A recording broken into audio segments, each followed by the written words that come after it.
എല്ലാവർക്കും നമസ്കാരം. ഡെയിലി ടെസ്റ്റിലേക്ക് സ്വാഗതം. ഇന്ന് പൊതുവേ കറണ്ട് അഫയേഴ്സ് ഡോമിനേറ്റഡ് ആയിട്ടുള്ള ചോദ്യങ്ങളാണ് ഉള്ളത്. നമുക്ക് ചോദ്യത്തിലേക്ക് കടക്കാം. ആദ്യത്തെ ചോദ്യം, ഈസ്റ്റേൺ എക്കണോമിക് ഫോറം EEF എന്നത് ഏത് രാജ്യത്തെ നിക്ഷേപ പ്രൊജക്റ്റുകളുമായി ബന്ധപ്പെട്ടതാണ്? ഇന്ത്യക്കൊക്കെ ഇൻവെസ്റ്റ്മെൻറ്റ്സ് ഉള്ള പ്രൊജക്റ്റുകളാണ്. ആ രാജ്യം ഏതെന്നാണ് ചോദിച്ചിരിക്കുന്നത്. ഈസ്റ്റേൺ എക്കണോമിക് ഫോറം എന്നത് ഏത് രാജ്യത്തെ നിക്ഷേപ പ്രൊജക്റ്റുകളുമായി ബന്ധപ്പെട്ടതാണ്? 2, ആദ്യമായി നടക്കുന്ന വനിതാ IPL താരലേലത്തിൽ ഏറ്റവും മൂല്യമുള്ള കായിക താരം ആരാണ്? ആദ്യമായിട്ടാണ് വനിതാ IPL നടക്കാൻ പോകുന്നത്. അതിൽ ഏറ്റവും കൂടുതൽ വാല്യൂ ഉള്ള പ്ലെയർ ലേലത്തിൽ ഉള്ളത് ആർക്കാണ്?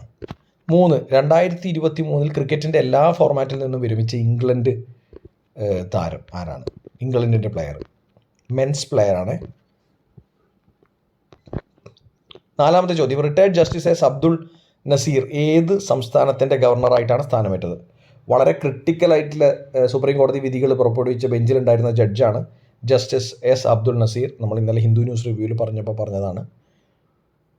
ഏത് സംസ്ഥാനത്തിൻ്റെ ഗവർണറായിട്ടാണ് retired justice S Abdul Nazeer സ്ഥാനമേറ്റത്? 5ാമത്തെ ചോദ്യം, 12 ചീറ്റകളെ ഇന്ത്യയിൽ എത്തിക്കുന്നു പുതിയതായിട്ട്. പണ്ട് നമ്മൾ നമീബിയയിൽ നിന്ന് കുറച്ച് ചീറ്റകളെ എത്തിച്ചേരുന്നു കുനോ പൽപൂർ നാഷണൽ പാർക്കിലേക്ക്. അതേ നാഷണൽ പാർക്കിലേക്ക് പുതിയതായിട്ട് 12 ചീറ്റകൾ എത്തുന്നു. ഏത് രാജ്യത്തിൽ നിന്നാണ് ഇത്തവണ ചീറ്റകൾ എത്തുന്നത്? 6ാമത്തെ ചോദ്യം, സർവ്വസദാസേവ എന്നത് ഏത് രോഗവുമായി ബന്ധപ്പെട്ട ബോധവത്കരണ പരിപാടിയാണ്? ബോധവത്കരണ പരിപാടി ഏതാണ്? സർവ്വസദാസേവ. 7, 2023 രാജ്യത്തിൽ ആദ്യമായി വൻതോതിൽ ലിഥിയം കണ്ടെത്തിയ സ്ഥലം ഏതാണ്? ഇത് ഇലക്ട്രിക് ബാറ്ററീസിനെയൊക്കെ ബൂസ്റ്റ് ചെയ്യും, ഇലക്ട്രിക് സെഗ്മെൻറ്റ്, അതായത് ഈ ഇലക്ട്രിക് വെഹിക്കിൾ സെഗ്മെൻറ്റിനെയൊക്കെ ബൂസ്റ്റ് ചെയ്യുമെന്ന് പറഞ്ഞിട്ട് ന്യൂസ് ഉണ്ടായിരുന്നു. നമ്മൾ ഹിന്ദു ന്യൂസ് റിവ്യൂയിലും ന്യൂസ് പേപ്പർ കറണ്ട് അഫയേഴ്സിലും ഡിസ്കസ് ചെയ്തതാണ്. 2023 രാജ്യത്ത് ആദ്യമായിട്ട് വൻതോതിൽ ലിഥിയം നിക്ഷേപം കണ്ടെത്തിയത് എവിടെ? ഇതിൻ്റെ ഇമ്പോർട്ടൻസ് എന്താണെന്ന് വെച്ചാൽ ഇത് നമ്മൾ ഇമ്പോർട്ട് ചെയ്യുന്ന കോമ്പണൻസ് ആയിരുന്നു. ലിഥിയമൊക്കെ നമ്മൾ ഇമ്പോർട്ട് ചെയ്യുന്നു. നമുക്കപ്പോൾ നിക്ഷേപം ഉണ്ടെങ്കിൽ വളരെയധികം ഉപകാരം ഉണ്ടാകുന്ന ഒരു അവസ്ഥയാണ്. കാരണം ഇമ്പോർട്ട് ചെയ്യുന്ന പൈസ കൊടുക്കുകയും വേണ്ട, മറിച്ച് ഇവിടുത്തെ ഇവിടെ ഉണ്ടാക്കുന്ന, ഇവിടെ പ്രോസസ്സ് ചെയ്ത് കഴിഞ്ഞ് കഴിഞ്ഞാൽ നമുക്ക് ഈ പറഞ്ഞ ബാറ്ററീസിലും അതുപോലെ തന്നെ ഇലക്ട്രിക് വെഹിക്കിൾസിൻ്റെ ബാറ്ററി മാനുഫാക്ചറിങ്ങിലൊക്കെ വൻ രീതിയിലുള്ളൊരു കുതിപ്പുണ്ടാക്കാനും സാധിക്കും. 8, തുർക്കിയിലെ ഭൂകമ്പത്തിൽ ഇന്ത്യയുടെ രക്ഷാപ്രവർത്തന ദൗത്യത്തിൻ്റെ പേരെന്താണ്? ഇന്ത്യൻ ആർമി നയിച്ച രക്ഷാദൗത്യത്തിൻ്റെ പേര്. ഇതിലും നമ്മളൊരു വീഡിയോ ചെയ്തിരുന്നു. 9, ഏറ്റവും വലിയ ഹെലികോപ്റ്റർ നിർമ്മാണ ഫാക്ടറി നിലവിൽ വരുന്നത് ഇന്ത്യയിൽ എവിടെയാണ്?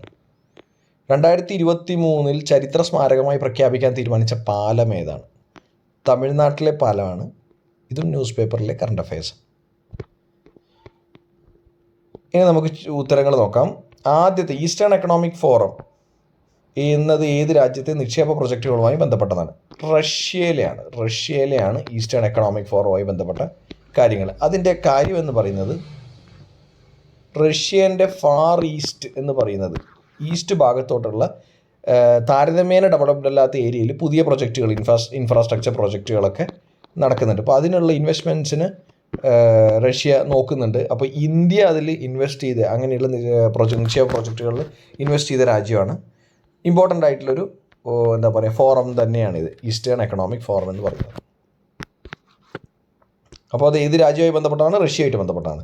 2ാമത്തെ ചോദ്യം എന്ന് പറയുന്നത്, ആദ്യമായി നടക്കുന്ന വനിതാ IPL താരലേലത്തിൽ ഏറ്റവും മൂല്യമുള്ള കായിക താരം, ഏറ്റവും വാല്യൂഡ് ആയിട്ടുള്ള ക്രിക്കറ്റ് പ്ലെയർ, അതായത് വനിതാ IPL നടക്കുകയാണ്, വുമൻസ് IPL നടക്കുകയാണ്. അതിൽ ലേലത്തിൽ ഏറ്റവും മൂല്യമുള്ള കായിക താരം ആരാണ്? സ്മൃതി മന്ദാനയാണ്.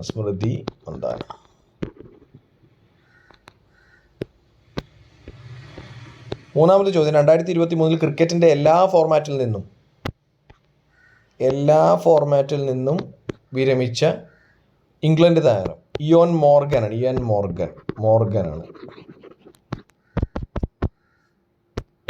4ാമത്തെ, retired justice S Abdul Nazeer ഏത് സംസ്ഥാനത്തിൻ്റെ ഗവർണറായിട്ടാണ് സ്ഥാനമേറ്റത്? ഏത് സംസ്ഥാനത്തിൻ്റെയാണ്? ആന്ധ്രാപ്രദേശ്.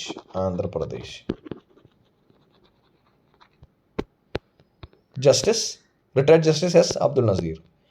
12 ചീറ്റകളെ ഇന്ത്യയിൽ എത്തിക്കുന്നു എന്ന് പറയുന്നു. ഏത് രാജ്യത്തു നിന്നാണ് ഇത്തവണ ചീറ്റകളെ എത്തിക്കുന്നത്? ആഫ്രിക്കൻ രാജ്യം തന്നെയാണ് സൗത്ത് ആഫ്രിക്ക. സർവ്വസദാസേവ ഏത് രോഗവുമായി ബന്ധപ്പെട്ട ബോധവൽക്കരണ പരിപാടിയാണെന്ന് ചോദിച്ചു കഴിഞ്ഞാൽ മന്തിൻ്റെ. 7, 2023 രാജ്യത്ത് ആദ്യമായി വൻതോതിൽ ലിഥിയം കണ്ടെത്തിയ സ്ഥലം ഏതാണ്? ജമ്മുവിലാണ്, ജമ്മു കാശ്മീർ. തുർക്കിയിലെ ഭൂകമ്പത്തിൽ ഇന്ത്യയുടെ രക്ഷാപ്രവർത്തന ദൗത്യത്തിൻ്റെ പേരെന്താണ്? ഓപ്പറേഷൻ ദോസ്ത് അല്ലേ? ഏറ്റവും വലിയ ഹെലികോപ്റ്റർ നിർമ്മാണ ഫാക്ടറി നിലവിൽ വരുന്നത് തുമക്കൂരു, കർണാടകയിലാണ്. 2023 ചരിത്ര സ്മാരകമായി പ്രഖ്യാപിക്കാൻ തീരുമാനിച്ച പാലം ഏതാണ്? പാമ്പൻ പാലമാണ്. പാമ്പൻ പാലം.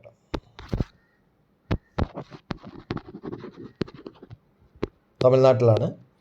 ഇത്രയാണ് ഇന്നത്തെ ഡെയിലി ടെസ്റ്റ് എന്ന് പറയുന്നത്. പൊതുവേ കറണ്ട് അഫെയർസ് ഓറിയൻറ്റഡ് ആയിരുന്ന ടെസ്റ്റിൻ്റെ ഏകദേശം 7 കട്ട് ഓഫ് നമുക്ക് പറയും. 7 ഡെയിലി കറണ്ട് അഫെയർസ് ഫോളോ ചെയ്യുന്ന ഒരാൾക്ക് വളരെ ഈസി ആയിട്ട് 7 സ്കോർ ചെയ്യാവുന്നതാണ്. Okay, bye, take care.